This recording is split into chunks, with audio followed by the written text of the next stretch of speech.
Good morning, everyone. Today we're checking out a brand new video from Popcross Studios, part 8 of the Summoner's Beast storyline.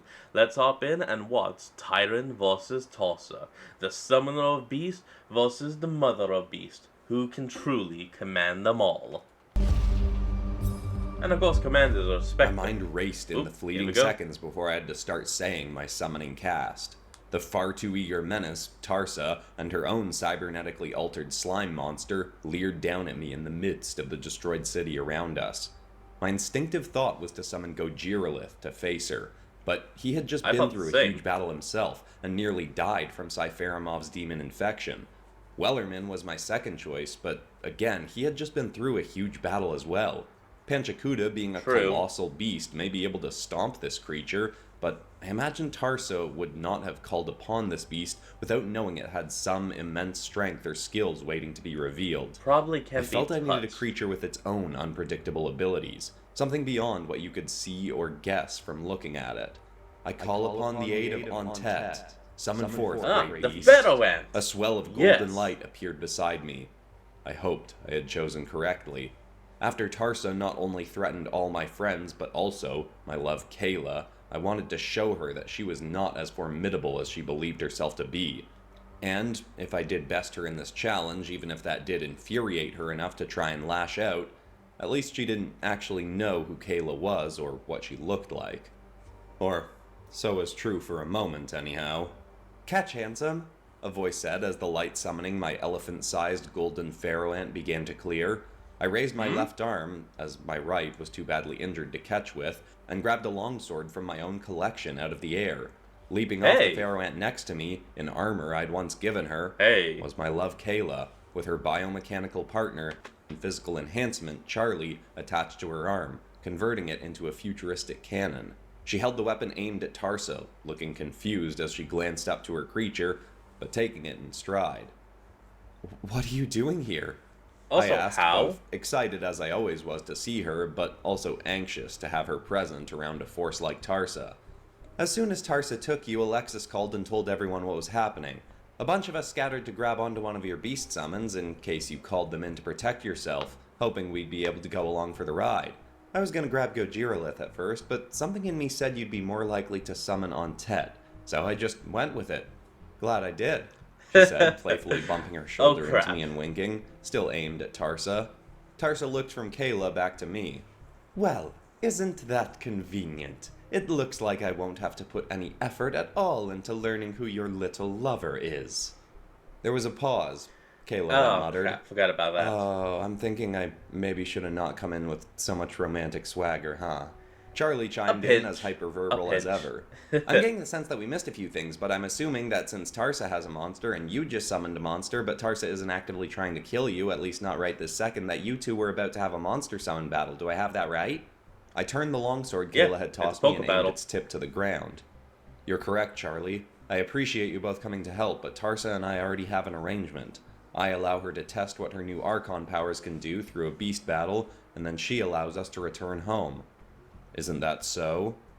"Well, you may return, but that adorable little ant you brought to be squashed under the boot of my own beast will not be surviving to return with you."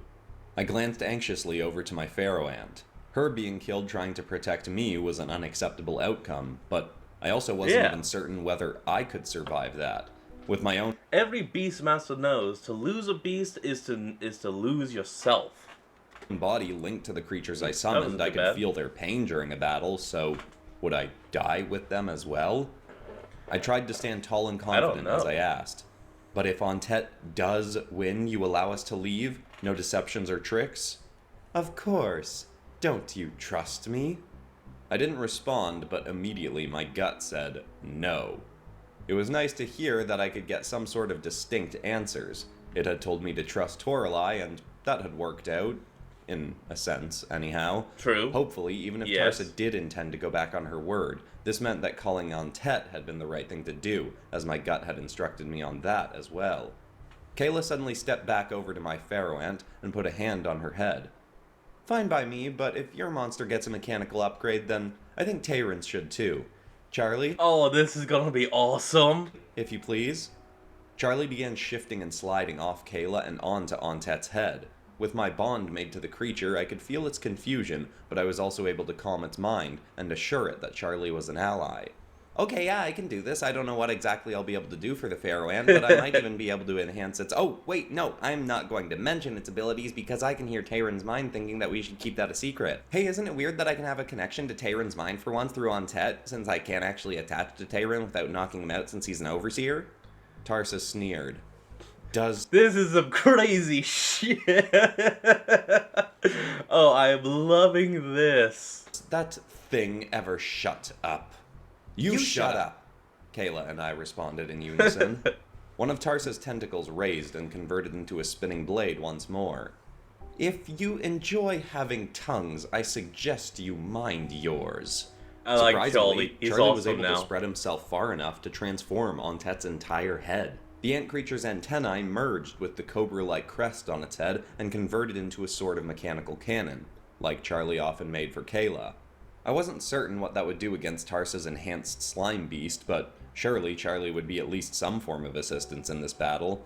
Tarsa used her tentacles to climb up onto a destroyed building and look down over the tattered battleground. Kayla and I walked off to the side as I said, Ontet, Charlie, you can do this. I knew they could tell whether I meant it through our link, so I tried to feel as confident as I could, though I'm sure some hesitancy slipped through. While most of my focus was on the imminent battle, I did glance down at Kayla's multiverse jumping wristwatch and noticed that it was on and a call was active. She clearly had some sort of plan. I couldn't tell who the call was to, but as she always did whenever we were together, I knew Kayla had my back.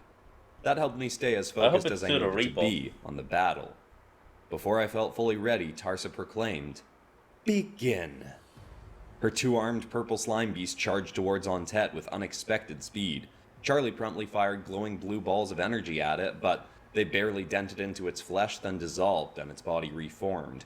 He got one shot in at its head, but that just bounced off its mechanical armored plating. The slime beast leapt into the air above Ontet. I wanted to keep her telekinetic abilities secret until we knew more about Tarsa's beast, so I encouraged my Pharaoh Ant to dodge. It dove to the side and rolled with surprising grace, springing quickly back to its feet, ready to dart to the side again. Nice. Charlie fired more, essentially pretending that was our plan of attack, as we continued to observe the slime creature. It charged at Ontet a few more times, but the nimble ant was able to dive and roll out of the way. After a few attempts, the slime beast slammed its tail into a cluster of broken building parts and debris, and they were absorbed into its body and moved through it up towards its head. The mechanical visor over its eyes began to glow.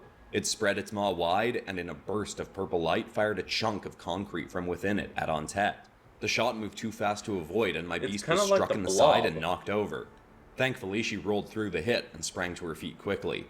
As soon as she was up, another chunk of rock struck the mechanical upgrade Charlie formed on her head and severely bent it, though Charlie was quickly able to reform. The slime beast started rapid-firing more chunks, easily finding more debris with its paws and tail to absorb. While Ontet managed to dodge a few, she was getting pelted, and even with her durable hide, I could feel the pain of the strikes getting through. They'd likely even be enough to crack Ontet's exoskeleton if she was struck hard enough. I did make an important note about the slime beast's movement when it took in more and more debris, though. One that would be helpful later in the battle. Regardless, it was... Oh, the more debris it takes in the file, the slower it gets. That's good to remember. Time to make our move. The creature spat another chunk of rock, but Ontet activated her telekinesis and stopped it in midair, then fired it right back at the beast's jaw, cracking one of its teeth off. My Pharaoh Ant then levitated a dozen rocks all around the beast. Our turn, I said confidently. Ontet sent all of the rocks slamming into the mechanical plating on the monster's head. It tried to dodge around them, but there were too many coming too fast. Through the barrage, the creature tried charging at Ontet. When it got close, Ontet tried to use its telekinesis to stop the beast in its tracks. But it didn't work. Or not fully, at least. It slowed the creature ever so slightly, but it kept on coming and thrust its jaw towards Ontet's head. Luckily, it had moved just over a chunk of destroyed building that Ontet thrust up off the ground into its jaw, slamming it shut. It snarled, raised a dripping arm, and swung it at Ontet, but the ant leapt back and landed on a fallen brick wall. Charlie then said, Okay, Tayrun, I think I've enhanced Ontet's abilities enough to do the thing you're thinking, but I also have 3 counterattack ideas in mind if that doesn't work, though I suppose we should try it first and find out if it'll give us the significant edge we're looking for. Ontet slammed Surely, you talk really fast, and I just gotta give you props for one that. more cluster of I have rocks onto trouble. the opponent's head, but the beast shook it off quick and leapt towards my Pharaoh Ant again. Luckily, Ontet was able to quite quickly, with Charlie's assistance, levitate the wall it stood on up into the air, having the slime beast pass right under it. I grinned and briefly turned to Kayla. Brilliant thinking having Charlie upgrade Ontet, my love. I don't believe she could levitate herself without his amplification of her telekinesis. She smirked. No problem. Plus, we get the bonus of knowing Tarsa's annoyed by how much Charlie talks, so it's a win-win for us. Oh, I truly. was focused on the fight, but couldn't help looking briefly into her eyes with a smile. Also, with us under the threat of a slime creature, it reminds me of how we met, when you changed my life forever. She blushed happily, not hiding it, Aww. but said, Okay, Romeo, we can get all romantic later, but for now you should probably focus. Tarsa sneered at us Yeah, you don't want to die here. as Ontet hovered around the battleground, raising more rocks off the ground around the slime beast and pelting it in the head. It was clearly irritating for the monster, but not doing much damage to its demon virus upgrades. The slime beast fired more chunks of debris, and some battered the platform Ontet hovered on, chipping away at it. But with so much distance from her opponent, Ontet was able to evade most of the blows. Tarsa growled. With the power of an arcanic upgrade, this should not be all you can do, worm. She aimed her hand at the creature, clenched her fist, then extended her fingers quickly. The mechanical virus on it suddenly grew, with more plates running down the creature's back and then extending into wings. It leapt off the ground and flew towards Ontet, firing more chunks of debris, though running low on them now. It held back its last few shots, looking as though it only had around 3 more floating in its body. Ontet stopped hurling rocks herself and instead tried using her telekinesis on the slime beast itself. It seemed to work even less well this time than the last, which helped me theorize what was actually going on when Ontet tried to levitate it. The monster got close and very rapidly fired off 3 more shots of debris, though this time, far more of its own body stuck to the rocks as they soared. Ontet was able to stop 2 in midair, but another struck her in the side and knocked her off her platform, sending her falling towards the ground. She was able to flip over and land on her feet, but I could feel a fierce burning in my side through her. It seemed this slime creature's body was as acidic as one I'd faced with Kayla back in my world. Some of the beast's slime had stuck to Ontet from the strike and was melting through Ontet's hide. Kayla noticed what was happening and called out. Charlie, remember biomech acid lass? Way ahead of you, Kayla. I mean, clearly not because you managed to try and remind me before I did the thing, but I am on it. Charlie shifted into a different type of cannon, turned, and shot a white mist at the burning slime. I quickly felt relief from the burn, and the slime disappeared. Kayla grinned as Tarsa's own expression sunk deeper into rage. Gotta love Charlie and I hunted down a biomech that some acid slime shooting supervillain was using a few years back. I was not interested in getting burned by slime again after what happened with the shambling slime drake back in your world, so Benny made some acid neutralizing tech for Charlie to absorb to help us on that mission. I nodded. I do recall. Well done. Awesome. You and Charlie are full of helpful tricks, as always. Tarsa yelled out, Just devour the beast and melt its flesh away to nothing inside you, you insufferable puddle! Her beast soared down towards Ontet once more, but had no more ammo to fire with. That is until Ontet levitated as much debris as she could, dozens of chunks of walls and concrete and cement, and hurled all of them at the opponent. Let's go! This time, not aiming at its head. Ontet shot these directly into its body and it absorbed them all. It was likely eager to use them as ammo, though it wouldn't get the chance. It got weighed down so quickly that its descent went from graceful to a rapid fall. It didn't reach Ontet, instead slamming into the ground before her. As I'd noticed, the more debris inside it, the more it was weighed down and slowed. It picked itself up and aimed its head towards Ontet, but before it could fire, my second theory was put on trial.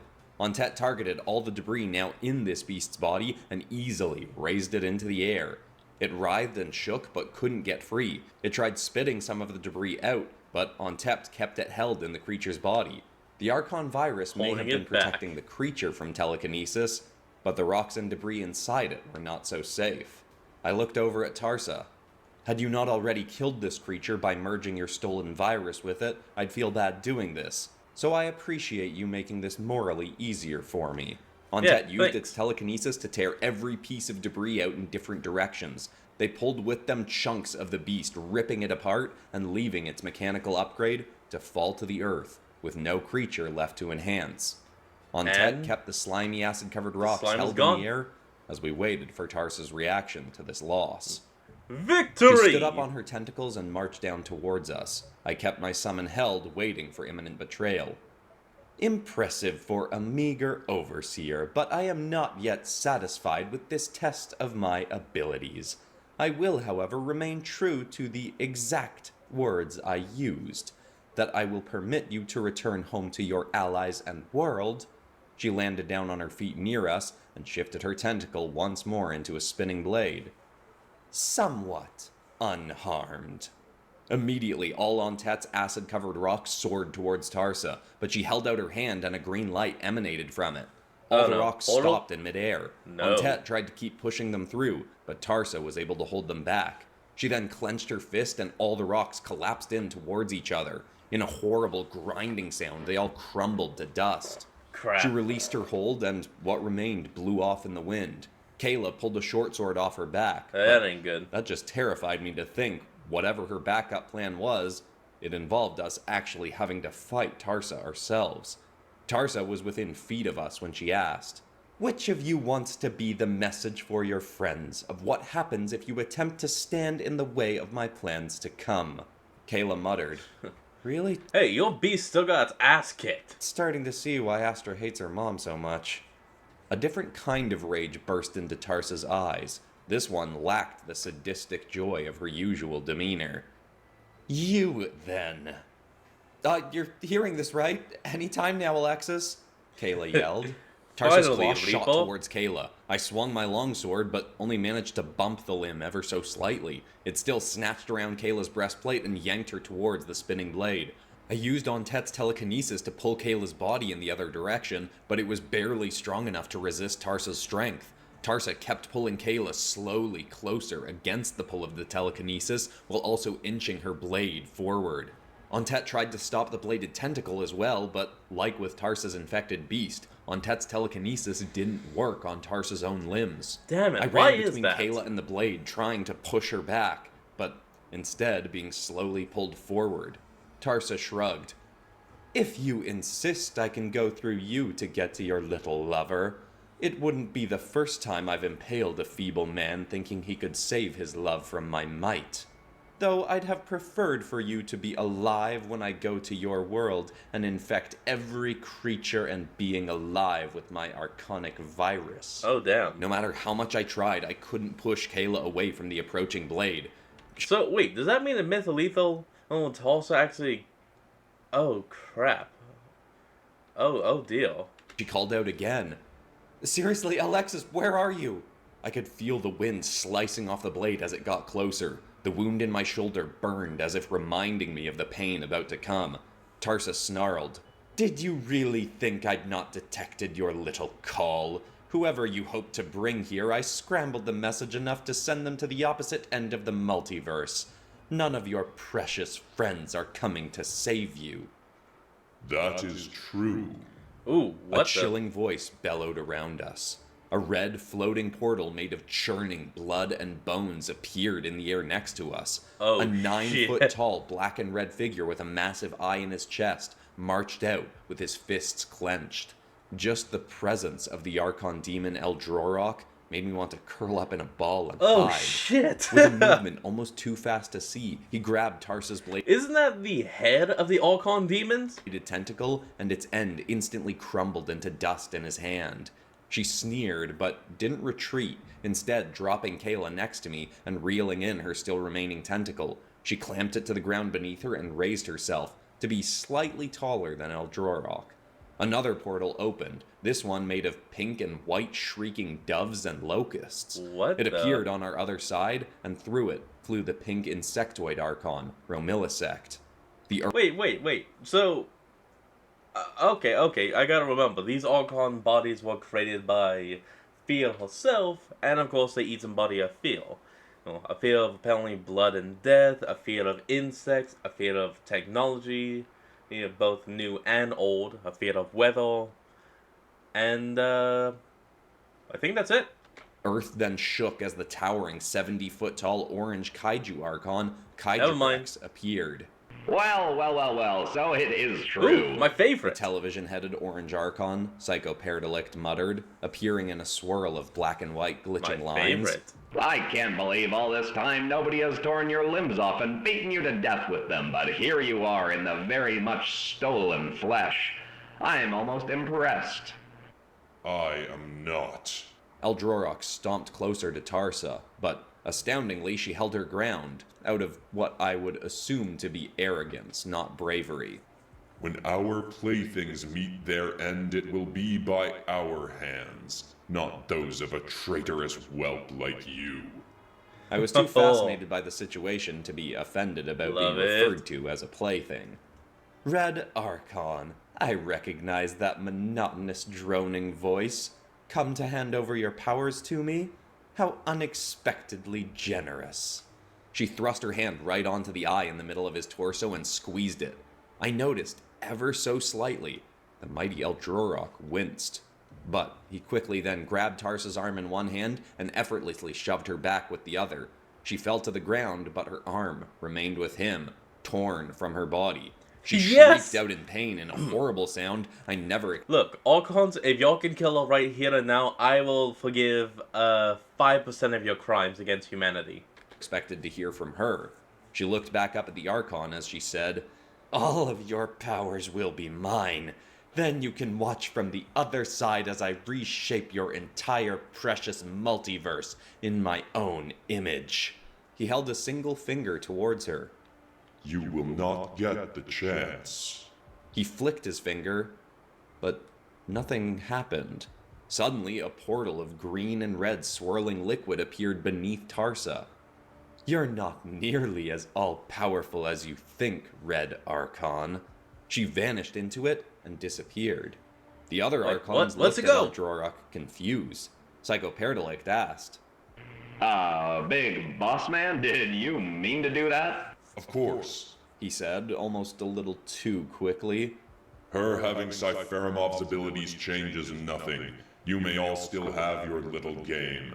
Whoever brings me Tarsa's blood in a chalice made from her own skull gains possession of M308. I'm in. Eldrorok turned towards us, but as he did, I felt a hand snatch the fur of my armor from behind.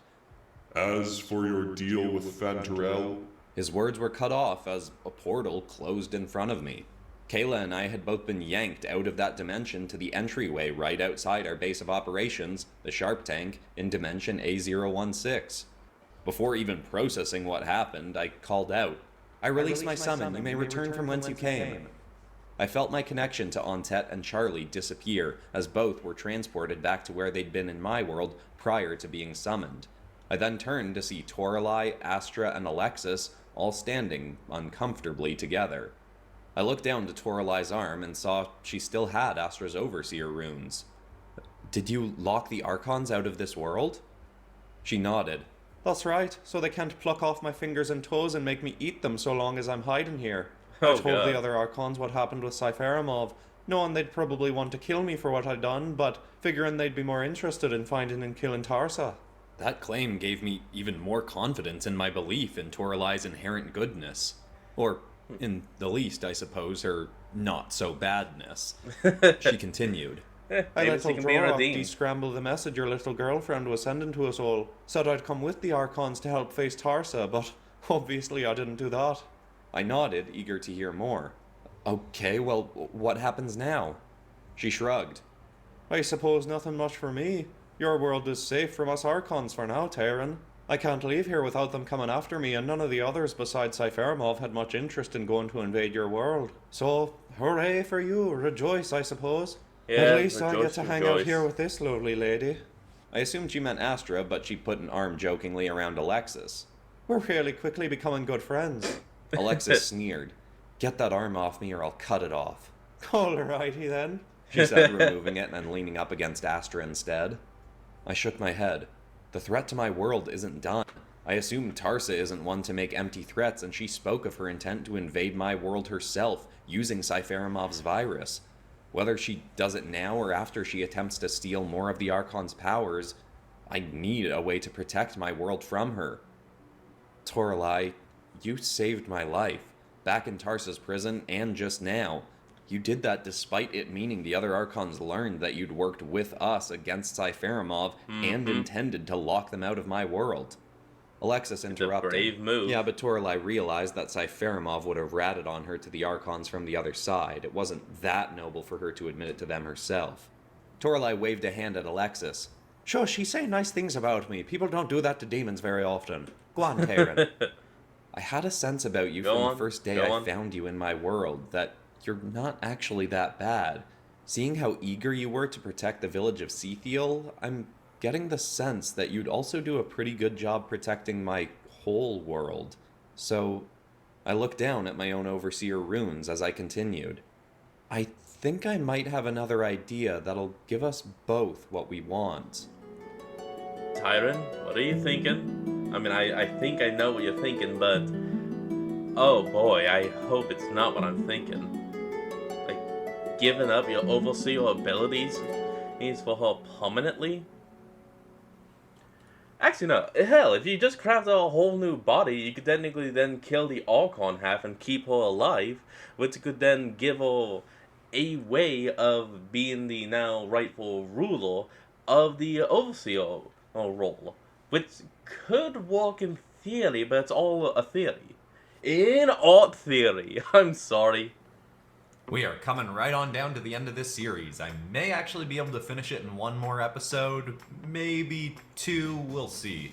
But the next episode could very well be the last episode of the Summoner's Beasts, and then we'll move on to the Trismegistus Academy storyline. I also just started a new series that I think is my best first episode to a series yet, with Starseed Psyche. I made a pilot of it a year ago, but restarted the series fresh, and I'm super excited by how that first episode turned out. And of course, Mythal Lethal is coming towards its end. We'll have a new episode coming out on Monday, and then there will be two more after that. Then another series called Fear of the Demon Hunters will start, which is going to be a little bit more horror-themed and revolve around Fear herself. I'm just super hyped by all the original stories I'm telling lately. And huge thank you to everybody who's sticking around for the original stuff, now that I've kind of pivoted away from the pop culture videos. Hell yeah, man! So amped up and excited to make, and I just can't wait to get even more of them out there for you. But besides that, that's all for today, except of course for ending this video on some kind of positive or inspiring note. And the thought I want to leave people with today is another quote from Adam Grant, whose quotes I use on here a lot. You may want to just go and follow him. He's got a lot of good, inspiring stuff to share. And he said, extended reflection without action is just a form of procrastination.